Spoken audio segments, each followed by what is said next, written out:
DMTV Info, votre chaîne d'information en temps réel. La politique, la santé, le sport, les faits de société, la musique, les rumeurs et bien plus encore. Vous découvrirez cela dans notre chaîne DMTV Info.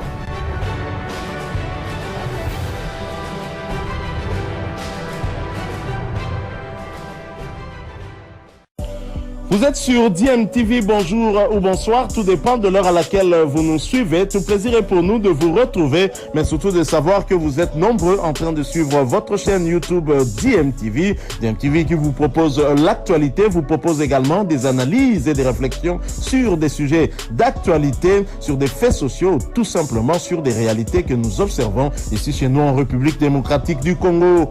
Sylvie, nous sommes à un jour du match RDC-Maroc, un match très important pour les léopards de la RDC qui ont fait jeu égal d'un but partout contre la Zambie, et ce dimanche, ils veulent se relancer. Ils veulent se relancer et ils savent que la tâche ne sera pas facile, mais aborder un match en tant que favori, comme c'était le cas face à la Zambie, et aborder un match dans la peau d'un outsider, c'est différent, mais Sébastien Desabre l'a dit, il y aura toujours des pressions, donc il faudrait aborder avec beaucoup de sérénité cette rencontre face au Maroc, même si, comme j'ai dit, ce sera difficile, mais ce n'est pas mission impossible. Il l'a dit à votre micro, nous allons l'écouter. On s'est préparé pour ce match du Maroc, on affronte le Maroc comme on pourrait affronter un autre cadre de la compétition, ce sont les favoris pour moi, et nous on est très contents de se confronter à cette équipe parce qu'elle est rayonnante sur le plan mondial aujourd'hui, et c'est toujours important pour nous d'évaluer notre équipe contre ce genre d'adversaire. Est-ce qu'il y a moins de pression par rapport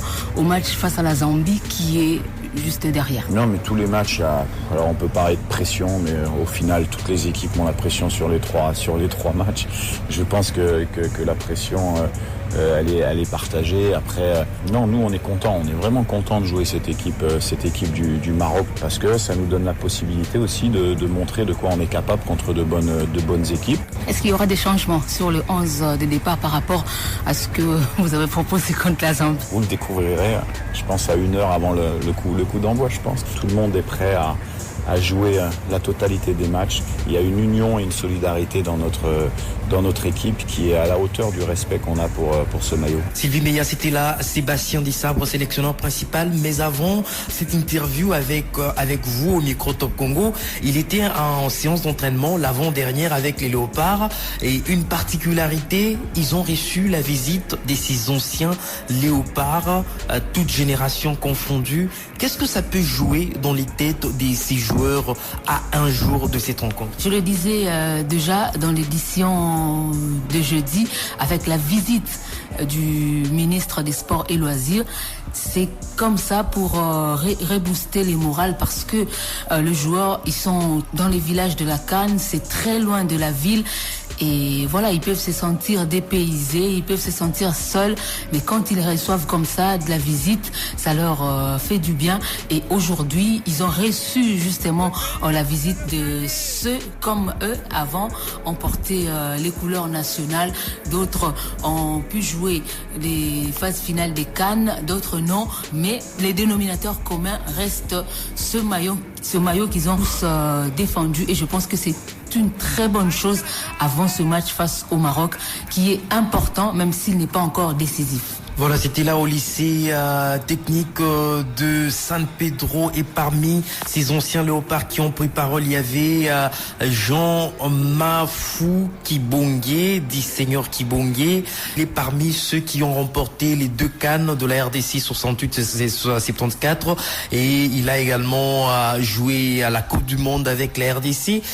Nous allons d'ailleurs écouter le Seigneur Kibongué qui a pris parole et qui a boosté le moral des hommes de Sébastien Desabre. On a beaucoup de confiance. On espère pouvoir passer ces poules et aller en 8e. Quand personne croit en toi, c'est là qu'il faut prendre tes responsabilités et montrer aux gens que vous avez dit ça, mais Dieu en a décidé autrement. On se prépare comme un autre match. On sait qu'on affronte une bonne équipe, mais je pense qu'ils ont des qualités. Nous aussi, on a des qualités. C'est pour ça qu'on est à la CAN. On va aller avec nos armes et essayer d'aller chercher le meilleur résultat possible. Mais moi, je pense qu'il faut pas avoir de complexe. Il faut aller avec nos armes. Nous, les Congolais, on a toujours été des gens fiers, donc il faut être fier de représenter la nation. Et, Moscou, RDC, Maroc, c'est pour ce dimanche 14h heure de San Pedro. Il sera 15h à Kinshasa, Sylvie. 15h à Kinshasa, ce serait un peu comme si on était en train de vivre les top sports en live, exact. Puisque voilà, ça va couvrir pratiquement tout le temps qu'on passe sur antenne à 1h30. Donc voilà, j'espère qu'on va se régaler. Et j'espère surtout que le résultat sera positif, surtout pour les léopards de la RDC face à cette formation du Maroc qui passe pour être parmi les favoris du tournoi, puisque voilà, demi-finaliste du dernier mondial. Le Maroc qui nous avait d'ailleurs éliminé lors des éliminatoires de la dernière Coupe du Monde. Allez, RDC Maroc, 14h heure de San Pedro ce dimanche. Et après cette rencontre, il y aura l'autre rencontre du groupe qui opposera la Tanzanie et la Zambie. Allez, Sylvie Meya, la Confédération africaine de football, la CAN a déjà 2 qualifiés pour les 8e de finale.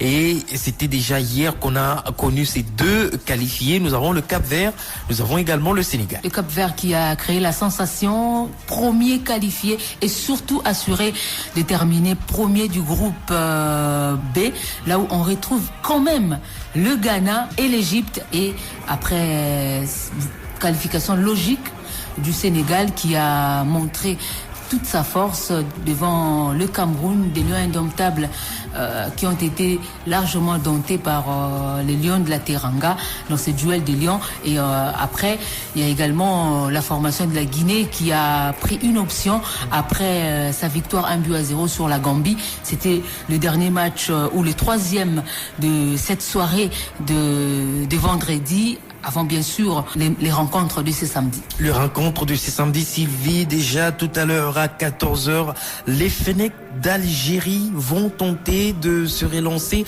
après le 1-0 face au Palancash Negrash tongolais. Ça sera face au Burkina Faso. Pas très facile pour les Fennecs, mais ça reste un match de football, on ne sait pas ce qui peut se passer. Allez, dans l'autre rencontre de ce groupe D, la Mauritanie battue lors de la première journée, jouera contre l'Angola qui a fait jeu égal d'1-0 avec l'Algérie lors de la première journée. Ça sera à 17h heure de San Pedro, 18h à Kinshasa, et le 3e match interviendra à 20h pour le compte du groupe E. La Tunisie jouera contre le Mali. Allez, merci infiniment, amis auditeurs, de nous avoir suivis. Fin de ce journal des sports. Merci Sylvie Meya, merci à l'équipe technique qui nous a accompagnés pour bien sûr enregistrer ce journal des sports. On vous dit très bon week-end et à très vite pour d'autres interventions sportives sur la fréquence des sportifs au top.